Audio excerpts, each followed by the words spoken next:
It's Friday Night Frenzy, brought to you by Ford.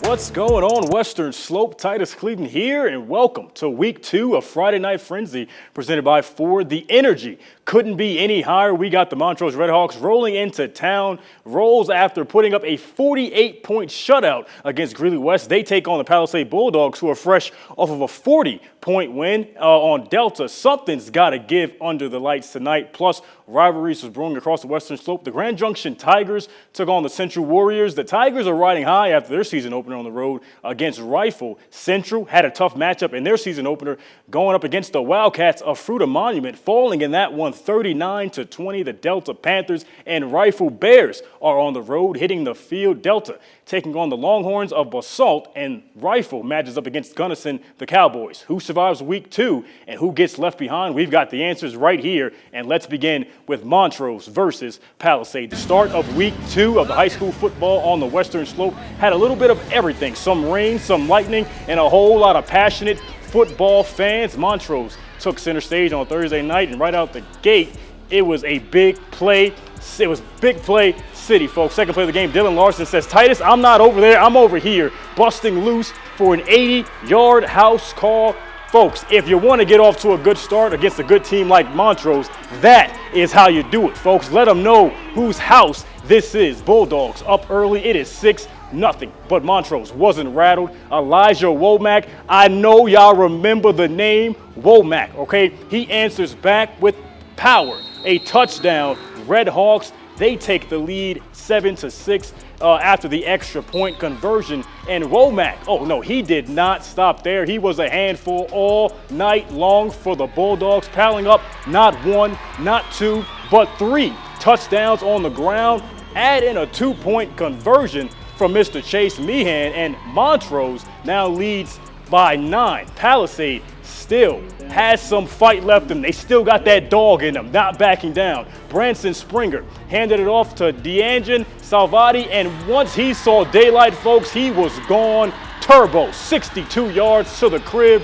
Bulldogs are now back within 3, but Montrose, the Redhawks, they had the final say before halftime, and that would be junior quarterback Cade Saunders, who's going to make to look something happen.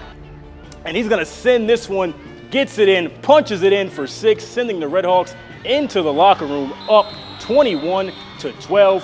From there, Montrose never looked back. They tacked on 18 more in the second half, shutting down Palisade's push and walking away with the win. The road, the Redhawks, too much for the Bulldogs on a stormy night that ended with Montrose striking the loudest.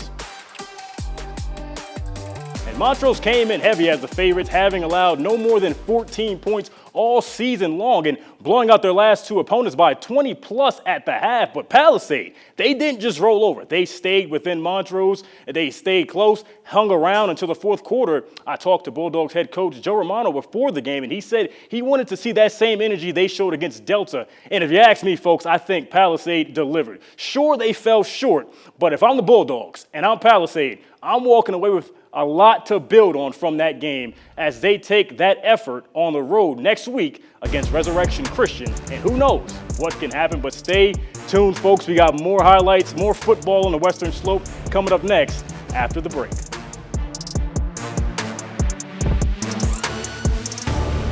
It's Friday Night Frenzy, brought to you by Ford.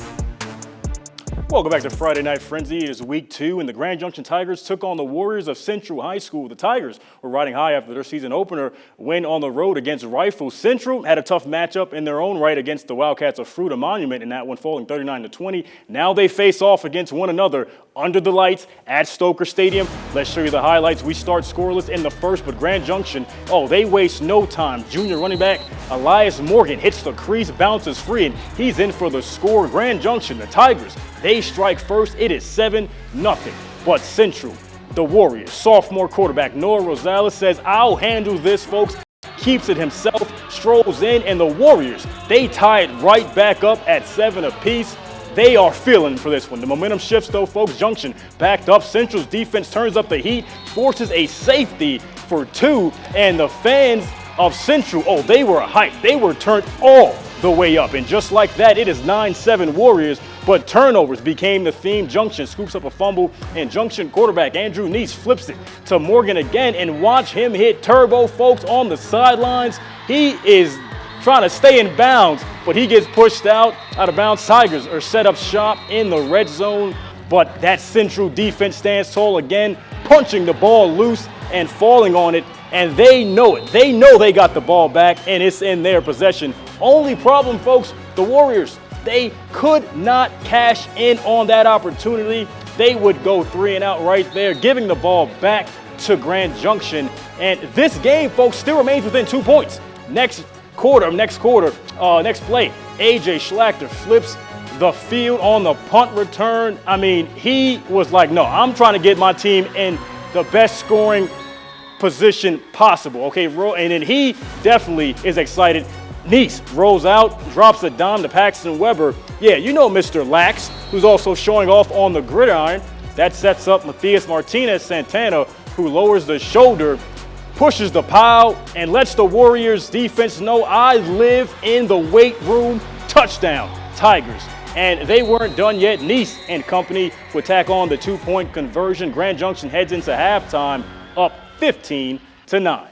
And then that second half was just as entertaining as the first. Central came out of the break and puts up 20 points in the third quarter alone while limiting the Tigers to just 8. The Tigers would respond early in the fourth, tying the game at 29 and scoring again late in the fourth to pull out the win 36-29.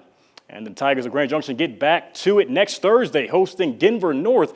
And Denver North, they're fresh off a 50-0 shutout of Adams City. So, yeah, Denver North, they're feeling pretty good, but so are the Tigers, 2-0 on the year and playing with a whole lot of confidence. Last game was Rifle versus Basalt. The Longhorns, they took on the Rifle Bears. This matchup started early, fairly even, but the Longhorns were able to pull away and get the 30-13 wins.